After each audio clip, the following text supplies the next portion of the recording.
ꯐꯖꯔꯦ ꯋꯥꯒꯥꯏ ꯃꯅꯤꯄꯨꯔ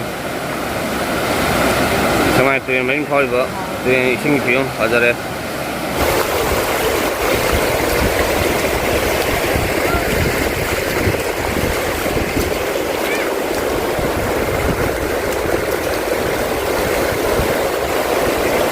मैम पुनः Govind M सफोना Ahmad तराम Nausari channel से यंबीब इचना अहल मैम पुनः हाईना लेते फोंदोसरी इचना मैम पुनः इचना मैम पुनः अखोई वगाई रोम साइड है इसिंग इचाव थोए इसिंग इचाव है अखोई तुरेंद सो लबुक माइक्रोन इसिंग चावरे मैम मथंग मथंग अपडेट तौजरके उसरके मैम इचना मैम पुनः इसिंग चाव येंगिनोसे यूम थोके तौजरी मैम पुनः येंगिनसे चलसे इसिंग इचाव मफम यौरग मैम मैम पुनः अमुक येंगिनसे मैम चलसे मैम हजी चसरी मफमना अखोई लेकाय है लेकाय लंबी लंबी फरे कोयला हंदक चैद थाबने हंदक चैद काय था अनी मई मंगाद अखोई काय काय अखोई वगाई अखोई लेकाय तो मचादने इसिंग चाव मानने अखोई लेकाय स्वाद येंगबदि अदुबु मफम तुरे यौरगदि अदुक चाव मदु मैम अखोई वगाई तुरेन सेमाई तुरेन दिन मरीन फाव चलीब तुरेन अदुक इसिंग चावरे स्वाई खाई तोंब जगह है तुरेन तोरबान वांग थोकलगा ममांग सहीद स्वाई अखोई सिनाव मैम थोपीदन खोपीदन सेमीरमने तुरेन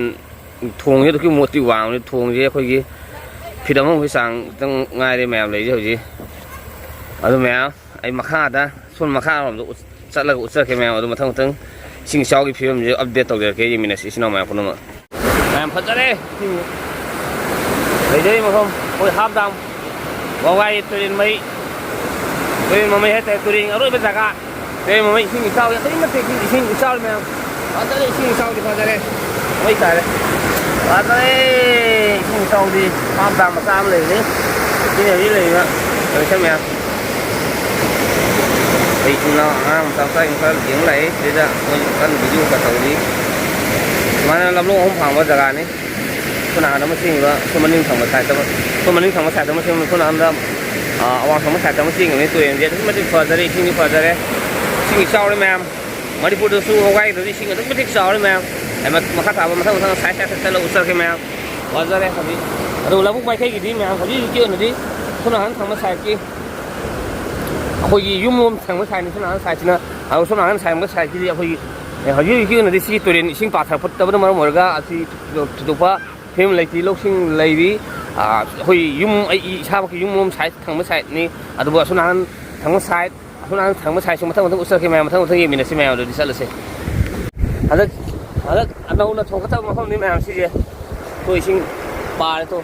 अमु ममांग साइदेना ममांग साइगी वीडियो दा इसिंग चावद मैम लेबी इसिंग लंबी की तुरेन तोरबान दे अदुक मति वांग थोकलेबा अदुबु थोकल मतुंगदसु अमुक पारे क्या वांग अदुक मति इसिंग चावरे ते मैम दकी सोम थंग साइड लेजे मैम अरे तो सिदा लेरे यूम चावरे मैम चावरे लो खा पानबा टाइमिंग नि इसिंग चावरगा मरम ओरगा मैम लो लोई सिबे मोंग नि मैम लो पाथनबा कन होबा टाइमिंग मैम इसिंग दो ले मैम हजी अरे मा कन दियो अरे ममांग थंग साइड उसरके मैम फजरे चैनो लंबी तुरेन तोरबान थोनी मफम नि फजरे सोमनिंग थंग साइड पाद्री ममांग थंग साइड पारे तो सुगोन समनगी मोरो हेरो खगा लेबिंग लोई बस मा ओले अदुगा लौदी पानबा होनबा टाइमिंग हाइतारे लौ हुनबा टाइमिंग अदुगी लौरांग कन्न सुनबा मतमदनि हौजी सोम नकन थंग साइड ना लौ कन्ना लिंगी लौरांग थंग साइड दा अदुबु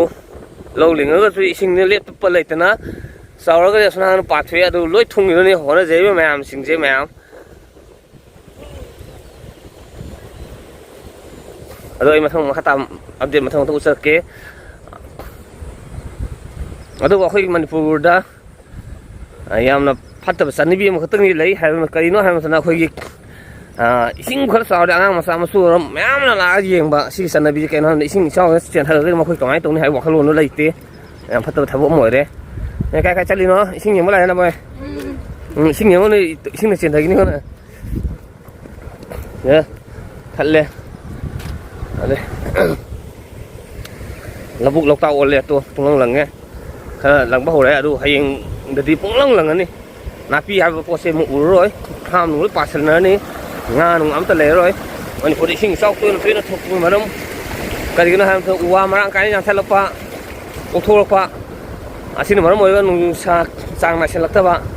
asin mà moi khoi gi mani podi sing sau tu tu thuê đi lấy hồi gì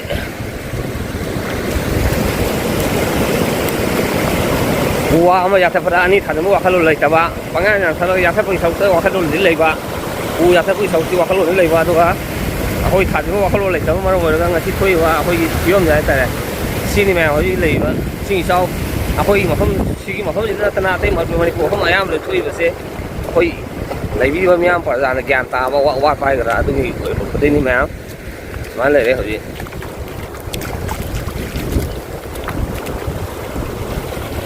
mang sấy đi xin chuối này sau ấy được sấy đi sau ấy sấy có gì sau đi sa thằng nào vậy mấy mà rồi phổ thuốc xóa lá cái này anh cũng mà thì cũng mình cũng miền đó awa bực sang anh cũng mà thì hay là cái này mẹ nói lại mẹ mà cái mặt thì pa vậy cái mặt thì nó lại pa nó lại đây số nó không nhầm quăng nó pa mà lấy hay nhiều đấy suy pa thì mà mang sao mà xuất pa thì số hàng như pa đi bay thôi mà mình không thằng gì hắn tới hết là sao vậy sinh gì hắn tới xin là sát gì nó anh mà mang hai giờ đấy khơi cái pa đan này khơi gam trái cam mình nè tiền tôi mang lỗ thòng hơn nữa khi đã níu quăng thòng hơn nữa mà mang pa sang thì tôi bán cái nè thòng hơn mà tôi nghĩ dùng pa này mà lúc mà thì sinh sao đấy ta đấy mà này mà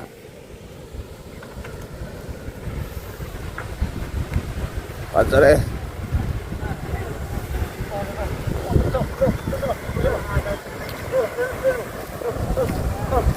và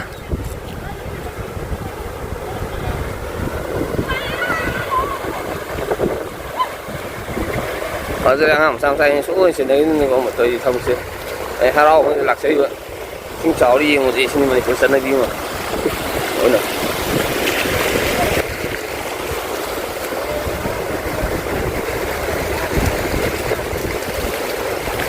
sợ đây này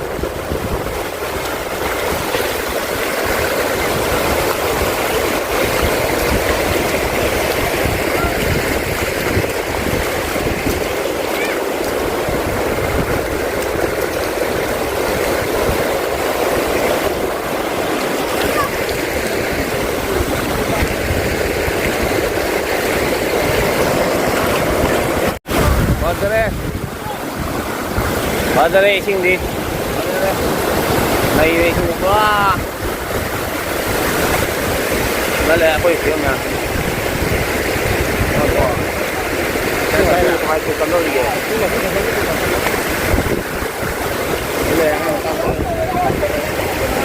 đây xin tiền đấy đi mà đây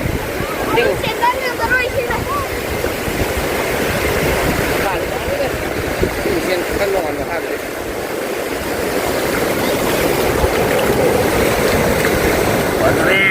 xin được